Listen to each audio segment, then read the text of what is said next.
Merci d'être avec nous comme tous les matins, de nous rejoindre. Nous sommes en direct jusqu'à 9h et nous sommes en ligne à présent comme tous les lundis matins avec Denis Charbit, professeur de sciences politiques à l'Université ouverte d'Israël. Bonjour Denis.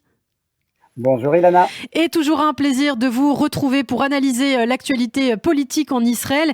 Alors, on en a parlé dans le journal avec Eva. On parle de ces ministres de la droite israélienne qui ont boycotté la réunion du cabinet hier à Jérusalem. En cause, la nouvelle évacuation d'un avant-poste illégal, celui de Or Haïm. Les lieux avaient déjà été démantelés la semaine dernière, mais les familles juives évacuées sont revenues s'installer finalement et la police israélienne a arrêté 7 personnes. Alors, évidemment, hors de lui, le ministre de la Sécurité intérieure, Itamar Ben-Gvir, a exigé à présent en retour qu'un village bédouin illégal du nord d'Israël soit démantelé lui aussi. Quel est votre regard sur cette situation aujourd'hui, Denis ?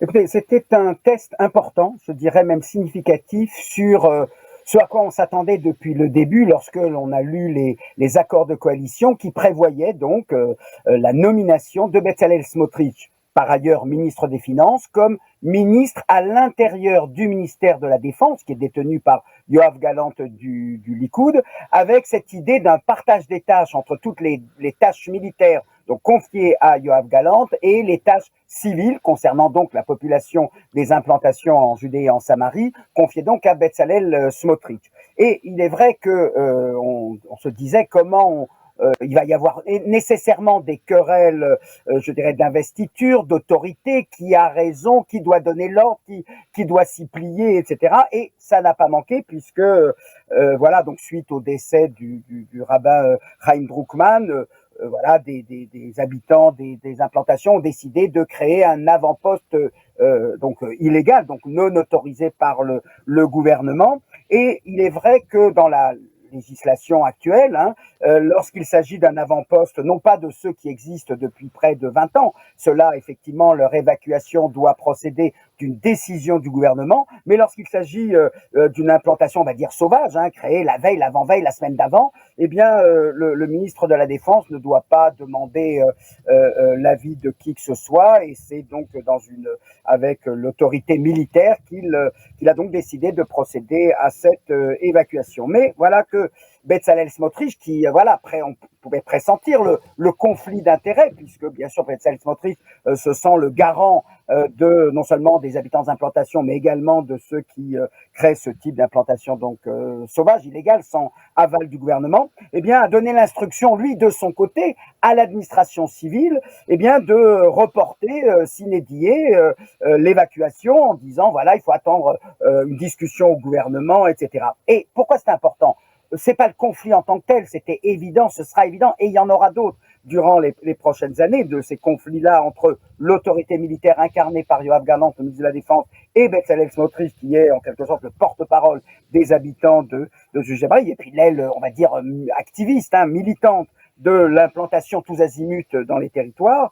Eh bien, ce qui était important ici, c'est bien entendu l'arbitrage donné par Benjamin Netanyahou. Et là, force est de reconnaître que Netanyahou a bien passé le test en quelque sorte, puisque il a donné, on va dire, son accord et son consentement à la décision de Yoav Gallant. Il a appuyé Yoav Gallant dans sa décision et il n'a pas donc tenu compte de la prétention, qui n'est d'ailleurs pas complètement illégitime, de dire, mais attendez, ça concerne des civils, donc ça relève de mon ressort. Là, vous voyez, on est en plein dans ce type de conflit auquel, encore une fois, on sera souvent, me semble-t-il, exposé. Alors, bien entendu, l'explication qu'avance Netanyahou et qu'a avancé Gallant, ne l'oublions pas, c'est qu'au même moment se trouvait à Jérusalem Jack Sullivan. Jack Sullivan, je le rappelle, c'est le conseiller à la sécurité nationale de Joe Biden. Et dans la mémoire de Joe Biden, je rappelle un petit événement qui fait partie d'une histoire déjà un peu ancienne.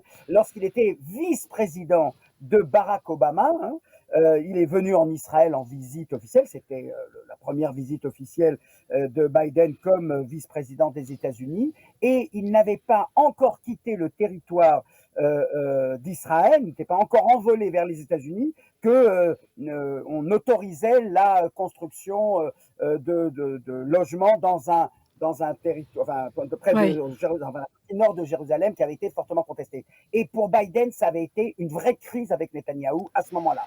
Entre-temps, ils se sont réconciliés, bien évidemment, mais il était clair pour Netanyahou qu'il ne pouvait pas jouer avec cela.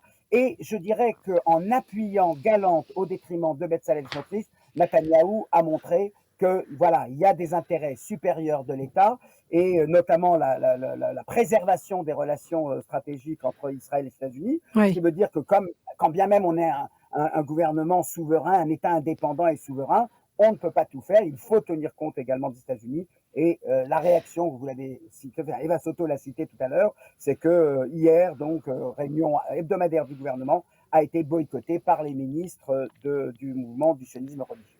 Alors l'autre titre de l'actualité, Denis, et tout le monde en parle en Israël, bien sûr, et politique, Benyamin Netanyahou, on parle de tous ces défis en ce moment qui l'attendent. Il a démis Aryeh Deri de ses fonctions au sein de son gouvernement. Le Premier ministre qui dit s'y être résolu le cœur lourd. Le leader du parti orthodoxe du Chasse a été mis sur la sellette, on le rappelle, à cause de ses condamnations en justice. Aujourd'hui, tout le monde s'interroge un petit peu quel va être désormais le statut du leader du parti du Chasse, Aryeh Deri, après cette démission. Est-ce que Benyamin Netanyahou peut le replacer quelque part ou est-ce que c'est tout simplement impossible? Alors, oui, effectivement, je pense que là aussi, voilà, on parlait de tests à propos des territoires. Voilà un second test bien passé par le gouvernement, il faut le dire, à savoir que les allusions, les allégations comme quoi le Premier ministre et Aryeh Deri seraient tentés de subvenir, de ne pas obéir à l'injonction de la Haute Cour de justice, on voit qu'il n'en a pas été le cas, même si on a laissé comme ça un petit peu entendre cette idée-là, mais finalement, l'idée n'a pas été retenue. Alors, deux, trois choses quand même, c'est important de le dire aux auditeurs. D'abord, ne l'oublions pas, la Haute Cour de justice s'est fondée sur la loi pour pour réclamer de Netanyahou qu'il le démette de ses fonctions de ministre. Mais il reste député à la Knesset. Quand on dit 400 000 électeurs du Chasse ont voté pour Aryeh Deri, oui, ils ont voté pour lui, pour qu'il soit député, et il le reste. Ça, c'est le premier point. Le deuxième point, il faudrait quand même aussi rappeler deux choses. La première, c'est que contrairement à la première incarcération à l'époque d'Aryeh Deri, le Chasse ne quitte pas le gouvernement. C'était Rabin à l'époque, il avait démis de ses fonctions, il ne quitte pas le gouvernement, c'est-à-dire que le Chasse garde tous ses ministères, il va garder également, son autorité sur la redistribution des ressources. En ce sens, on peut dire ce que l'on veut, effectivement, son leader n'aura plus la capacité d'être ministre, mais il restera présent, et j'ai presque envie de dire presque omniprésent dans la vie politique. Alors même, je voudrais aussi peut-être le dire aux auditeurs, que Aryeh Deri était déjà ministre en 1992. Citez-moi une démocratie dans le monde dans lequel un ministre de 1992 est encore ministre en 2022. Ça fait partie des singularités de la démocratie israélienne, ni en Allemagne, ni en Grande-Bretagne. Prenez tous les ministres des années 90, il n'y en a plus un seul qui est encore en lice, mais voilà. Alors, c'est pas pour ça qu'il n'aurait pas pu rester ministre s'il avait eu son dossier judiciaire plus blanc qu'il ne l'est. Mais ce que je veux dire, c'est que appeler à la discrimination, appeler à on en veut aux séfarades, etc. Attendez, Aryeh Deri, c'est quand même pas celui dont on pourrait dire qu'il a été persécuté dans la mesure où il a eu une carrière de ministre et brillante. Enfin, brillante.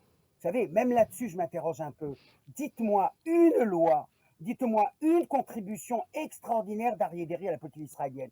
Non, il a bien représenté sa population, il a su leur attribuer un réseau scolaire formidable, des budgets formidables. Je ne suis pas sûr qu'il ait sorti les orientaux de la pauvreté. Voilà, alors je comprends que ce soit difficile pour lui et pour ceux qui le soutiennent, ça c'est clair. Montrons de l'empathie quand il le faut. Mais de là à s'extasier sur son rôle, oui, bien sûr, il a représenté, il a été un ministre qui a compté dans la vie politique israélienne, mais voilà, Oui. en même temps, il n'a pas non plus résolu le problème de la pauvreté en Israël, alors qu'il est au pouvoir depuis, je l'ai dit, plus de 30 ans, voire 40 ans. Eh bien, on suivra en tout cas tous ces développements politiques et toujours avec vous le lundi matin sur Radio J, Denis Charvit. Merci beaucoup d'avoir été avec nous, merci pour cette analyse et je vous dis à la semaine prochaine, à bientôt. Radio J.